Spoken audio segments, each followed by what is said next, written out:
आपको पता है मेरे पिछले वीडियो में एक भी व्यू नहीं आया था क्योंकि आप देख नहीं रहे, आप बीच में काट रहे हो। बहुत दुख होता है। कहते हैं प्यार अंधा होता है, लेकिन कभी कभी ये अंधा प्यार भी किसी गलत इंसान की आंखों खोल देती है। विनीता और तन्मय एक दूसरे से बहुत प्यार करते थे। उसने रिलेशन को 4 साल हो गए थे। फिर दोनों ने फैसला किया वो शादी कर लेंगे, लेकिन सबसे बड़ी चुनौती थी कि घर वालों को मनाना। तन्मय के घर पर बस उसकी मम्मी थी और उसका एक छोटी बहन थी। तन्मय के पापा नहीं थे तो उसके लिए थोड़ा आसान था अपनी मम्मी को मनाना, लेकिन विनीता के घर वाले इतनी आसानी से मानने वाले थे नहीं। विनीता ने हर कोशिश करके देख लिया था, लेकिन उसके घर वाले नहीं माने। उसके घर वाले उससे परेशान होकर यह कह दिया कि अगर तुझे उससे शादी करनी है तो कर ले, लेकिन फिर कभी हमारे दरवाजे पर नहीं आना। उसने ये बात तन्मय को बताई थी। तन्मय ने कहा कि अगर तुम सच में मुझसे प्यार करती हो तो हमेशा तुम्हारे साथ हूँ, हर परिस्थिति में तुम्हारे साथ रहूँगा। विनीता ने बहुत सोचा इस बारे में।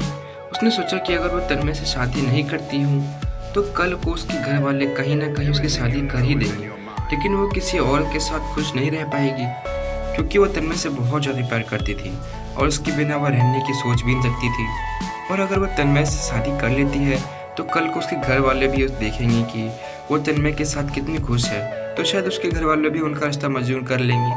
तो विनीता ने फैसला किया कि वो तन्मय से शादी करेगी और अपना घर छोड़कर चली गई। अब उनकी शादी को 1 साल हो गए हैं। सब कुछ अच्छा चल रहा था। फिर हुआ यूं कि तन्मय जिस इलेक्ट्रिकल कंपनी में काम करता था वो किसी कारण बंद हो गई और तन्मय की नौकरी चली गई। इन सब के बाद उनके घर में बहुत मुश्किलें वाले दिन चल रहे थे। तन्मय दूसरी नौकरी ढूंढ रहा था, लेकिन कहीं भी बात नहीं बन रही थी। विनीता ब्यूटी पार्लर चलाती थी और उसमें से जो पैसे आते थे तो उसी के उनका घर चलता था। तन्मय बहुत ही परेशान रहने लगा। वो रोज शाम को दारू पीकर घर आता था और घर में हंगामा करता था। विनीता उसे कितना समझाती थी कि नहीं क्या करो, ऐसा सब ठीक हो जाएगा, तुम्हें जल्दी की नौकरी मिल जाएगी, लेकिन तन्मय उसे डांट कर दूर कर देता था। ये सब से विनीता भी बहुत परेशान हो गई थी कि मैं अपना सब कुछ छोड़ के तन्मय से शादी की और अब ये सब हो रहा है। उसे उसके मम्मी पापा की याद आने लगी, लेकिन वह उससे बात भी नहीं कर सकती थी। खुद घर छोड़कर जो आई थी 1 महीने हो गए थे, कुछ ठीक नहीं हो रहा था। तन्मय रोज दारू पीकर आता और रोज घर में हंगामा करता। उसकी माँ और बहन ने भी कितना समझाया उसे। विनीता भी अपने हिसाब से तन्मय के लिए नौकरी ढूंढ रही थी। एक बार विनीता ने तन्मय की नौकरी एक इलेक्ट्रिकल दुकान में लगवाई थी, लेकिन उधर उसका मन ही नहीं लग रहा था और 15 दिन में ही उधर से नौकरी छोड़ दिया।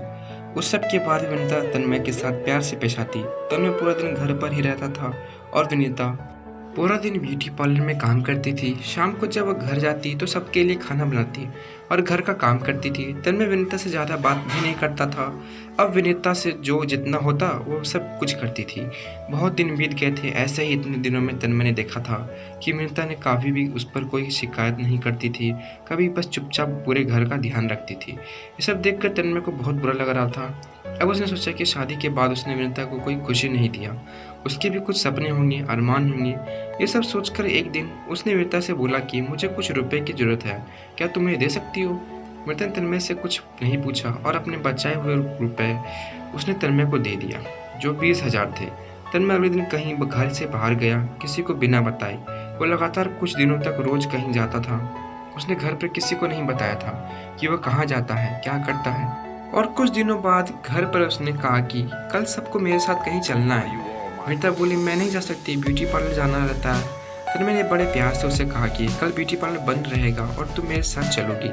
विनीता बोली ठीक है। अगले दिन तन्मय अपनी मम्मी, बहन और पत्नी को लेकर एक दुकान पर गया। उधर उसने बताया कि उसने एक इलेक्ट्रॉनिक्स का छोटा सा स्टोर खोला था, जिसमें अभी ज़्यादा सामान तो नहीं है, लेकिन स्टोर की शुरुआत करने के लिए उतना सब काफ़ी था। तो आज उस स्टोर का उद्घाटन है, इसलिए मैं आप लोगों को यहाँ लेकर आया हूँ। तब विनीता को समझ गया कि तन्मय इतने दिनों से कहाँ जाता था, क्या करता था। वो स्टोर में काम में लगा हुआ था। फिर विनीता ने पूछा आपको पास इतने पैसे कहाँ से आए? तन्मय ने बताया कि 20,000 दिए थे ना, बाकी उसने अपने कुछ दोस्तों से उधार लिए, धीरे धीरे उन्हें लौटा देंगे। ये सब देखकर तन्मय की मम्मी, बहन और विनीता बहुत खुश हुई। विनीता को अच्छा लगा कि तन्मय बदल रहा है। अब वो परिवार की जिम्मेदारियों को समझ रहा है।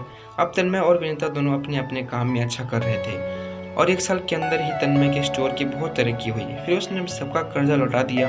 विनीता के प्यार ने तन्मय को पूरी तरह बदल दिया और अब उनका परिवार एक सुखी और खुशी परिवार था।